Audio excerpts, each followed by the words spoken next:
دروازے پہ ایک سائل نے دستک دی، آواز دی، آپ کی زوجہ برتن میں کھانا ڈال کر اس سائل کو کچھ دینے کے لیے آپ آگے بڑھی۔ حبیب اجمی نے اپنی زوجہ کو روکا، کہا بیٹھ جاؤ، تم جانے کی ضرورت نہیں ہے۔ آپ دروازے پہ گئے، اس سائل کو آپ نے ڈانٹا ڈپیٹا، کہا کہ جا، میرا ہی گھر کیوں ملا تھا تجھے مانگنے کے لیے، کوئی اور کی طرف چلے جا، کوئی اور کی طرف پہ چلے جا، کوئی اور کے دروازے پہ جا کے مانگ۔ وہ سائل نکل کے چلا گیا۔ حبیب اجمی دسترخوان پہ آئے، کھانے کے لیے بیٹھ گئے۔ جو کچھ بھی وہ کھانے کے لیے کھانا سالن وغیرہ ملاتے اور اس کو کھانے کے لیے نوالا اٹھاتے، وہ سارا کھانا خون میں بدل جاتا، خون میں تبدیل ہو جاتا۔ حبیب اجمی رحمۃ اللہ تعالی علیہ جب یہ منظر دیکھا، آپ پریشان ہو گئے۔ جو بھی غذا آپ کے سامنے آتی ہے، آپ اس کو کھانے کے لیے نوالا بنا کے اٹھاتے ہیں، اپنے منہ میں ڈالنا چاہتے ہیں، وہ ساری غذا، وہ سارا کھانا خون میں بدل جاتا ہے۔ حبیب اجمی نے جب یہ منظر دیکھا، آپ کی دل کی دنیا بدل گئی۔ آپ گھر سے نکلے اور باہر نکل کے لوگوں سے معلوم کیا کہ حسن بصری کہاں رہتے ہیں اس وقت۔ لوگوں نے بتایا حسن بصری بصرہ کی جامع مسجد میں خطاب فرما رہے ہیں، وہاں درس دے رہے ہیں۔ تو حبیب اجمی رحمۃ اللہ تعالی علیہ نکلے اور پیدل حسن بصری کی مجلس کو اختیار کرنے کے لیے قدم اٹھاتے رکھتے جاتے۔ ادھر دل کی دنیا بدل گئی تھی، دل کے احوال بدل گئے تھے، بے چینی، بے قراری کی کیفیت آپ کے دل کے اندر آ گئی تھی۔ جب آپ حبیب اجمی حسن بصری کی تلاش میں جب نکلے اور ایک راستے سے گزر رہے تھے، قریب تھا کہ مسجد کے وہ قریب پہنچ جائے، تو دیکھا راستے میں کچھ بچے بیٹھے کھیل رہے تھے۔ ایک بچہ حبیب اجمی کو آتے ہوئے دیکھا اور اپنے دوستوں سے کہنے لگا، ہٹو ہٹو، سود خور حبیب آ رہا ہے، کہیں اس کے پیروں کی اڑنے والی گرد و غبار ہمارے دل کو میلا نہ کر دے۔ حبیب اجمی نے یہ بات سنی بچے کی، پھر دل کی دنیا بدل گئی، پھر آپ پر ایسا کیفیت طاری ہوئی اور بے چینی، بے قراری میں اضافہ ہو گیا۔ جب مجلس پہنچے حسن بصری کی، تو اتفاق سے حسن بصری کا خطاب بھی سود کی برائی پر تھا، اتفاق سے۔ پھر کیا، حسن بصری کی اس مجلس کے اس خطاب کا ایسا اثر حبیب اجمی رحمۃ اللہ تعالی علیہ پہ ہوا کہ آپ پہلے کھانا خون میں بدل گیا تھا، ادھر دل میں بے چینی، بے قراری تھی۔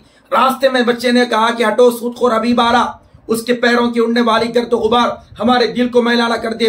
جب یہ بات سنی تھی اور دل میں انقلاب پیدا ہوا، جب مجلس میں آئے، سود کی برائی کے متعلق خطاب سنا اور بے چینی بڑھ گئی۔ جب مجلس ختم ہو گئی، حبیب اجمی حسن بصری کی بارگاہ میں حاضر ہو کے عرض کیا، اے حسن، میں زندگی گناہوں میں گزار دیا ہوں، نافرمانی میں گزار دیا ہوں، سود کا لین دین کا کاروبار میرا ہے۔ میں یہ چاہتا ہوں کہ اب رب کے حضور سچی توبہ کر لوں، اپنے گناہوں پر میں نادم ہو چکا ہوں، رب کے حضور سچی توبہ کرنا چاہتا ہوں، کیا میری توبہ قبول ہوگی یا نہیں ہوگی؟ فرمایا۔ حسن بصری نے جواب دیا، ہاں بالکل، اے حبیب تم آئے ہو، اللہ کے حضور سچی توبہ کرو، اللہ تمہاری توبہ قبول فرمائے گا۔ حسن بصری کے کہنے پر اس کے بعد حبیب اجمی رحمۃ اللہ تعالی علیہ اللہ کے حضور سچی توبہ آپ نے کی، اور حسن بصری کی مجلس سے اس عزم کے ساتھ اٹھے، گھر جاؤں گا، جس کو میں نے سود پر پیسہ دیا ہوں، وہ پیسہ جو اصل اور نقل دونوں بھی میں لوگوں کو معاف کر دوں گا، سود بھی معاف کر دوں گا، جو اصل ان کو قرض دیا تھا وہ بھی معاف کر دوں گا۔ جب اس ارادے کے ساتھ، اس نیت کے ساتھ حسن بصری کی مجلس سے نکل کے اپنے گھر کی طرف جا رہے ہیں، وہی بچے راستے میں کھیل رہے ہیں، وہی بچہ پھر کہتا ہے، ہٹو ہٹو، تائب حبیب آ رہے ہیں، تائب حبیب آ رہے ہیں، تائب حبیب آ رہے ہیں، کہیں ہمارے پیروں کی اڑنے والی گرد و غبار پھر سے ان کے دل کو میلا نہ کر دے۔ معزز ناظرین، سامعین محترم، جب حبیب اجمی پلٹ کے آئے، لوگوں کے اصل بھی معاف کیا، سود بھی معاف کیا، توبہ پر جمے رہے، استقامت کے ساتھ کھڑے رہے اور اللہ کی عبادت کی، نافرمانی نہ کی، گناہ نہ کیا، اللہ رب العالمین نے حبیب اجمی کو اپنی بارگاہ میں جو قبولیت کا درجہ عطا فرمایا، وقت کے بہت بڑے ولی کامل بنے حبیب اجمی رحمۃ اللہ تعالی علیہ بعد میں۔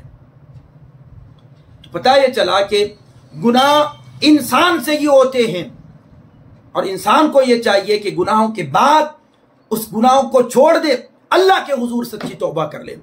تو جو توبہ کرتا ہے اللہ اس کی توبہ کو قبول بھی کرتا ہے، اس کے گناہوں کو معاف بھی فرماتا ہے۔ تو معزز ناظرین، سامعین محترم، پتہ یہ چلا سرکار دو عالم نے ارشاد فرمایا، التائب من الذنب کمن لا ذنب لہ، سرکار نے فرمایا کہ جس نے گناہوں سے اللہ کے حضور توبہ کیا، تائب من الذنب کمن لا ذنب لہ، کہ وہ جو گناہوں کے بعد اللہ کے حضور توبہ کرتا ہے، اللہ تبارک و تعالیٰ اس کے گناہوں کو معاف فرما دیتا ہے، ایسے کہ جیسے کہ اس نے گناہ کیا ہی نہیں ہے۔ تو توبہ کے بعد اللہ تبارک و تعالیٰ اس کے گناہوں کو معاف فرما دیتا ہے۔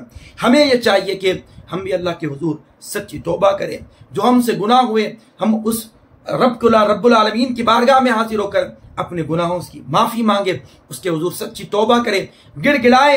رمضان کا یہ آخری عشرہ اب ہم پر ختم ہو رہا ہے، ہمیں چاہیے کہ اس عشرے کے اندر زیادہ سے زیادہ خوف اور خشیت الہی اور اللہ کے حضور توبہ استغفار میں گزار دیں گے تو یقیناً اللہ تبارک و تعالی ہماری توبہ کو بھی قبول فرمائے گا، ہمارے گناہوں کو بھی معاف فرمائے گا۔ یہ چند باتیں میں نے توبہ استغفار کے متعلق آپ کے سامنے رکھی۔ اللہ رب العالمین کے حضور دعا گو ہوں، پروردگار عالم ہم سب کو میرے مولا تیرے حضور سچی توبہ کرنے، گناہوں کی نفرت، اعمال صالحہ کی محبت میرے مولا ہمارے دلوں میں ڈال دے۔ وما علینا الا البلاغ، وآخر دعوانا ان الحمد للہ رب العالمین۔